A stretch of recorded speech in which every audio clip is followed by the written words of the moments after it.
আব্বা হ্যাঁ কইয়া দেন হ্যাঁ ভাত আমি খাইতাম না। এটা কেমন কথা? এরকম একটা কথা তুমি কইতাল্লা? আচ্ছা ভাত খাইবে না, রাগ করে ভাত খাইবে না, চানাচুর খাও।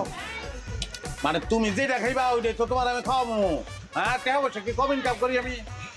দেখছেন আব্বা আমি কারে কি কইতাছি।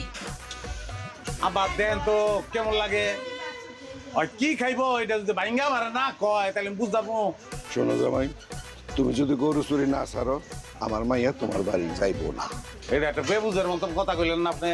হ্যাঁ গরু চুরি যদি আমি না করি আপনার মাইয়ারে কি খাওয়াবো আমি? অন্য কিছু করবা কিন্তু চুরের ভাত আর খাইবে না। আরে বাবারে কথাই বুঝে না। ভাত খাইবো না গেলি আমি কি ভাত চুরি করি? গরু চুরি করি, গরু খাইবো না। ভাত খাইতে তো কোনো অসুবিধা নাই, তো কোনো প্রবলেম নেই না। আমি আমার মাইয়া যেটা কইছে সেইটাই ফাইনাল কথা। হ্যাঁ তোমার ভাত খাইতো না। হ আমার শেষ কথা, আপনার চুরি ছাড়তে হইব নাইলে আমি আপনার লগে সংসার করুম না।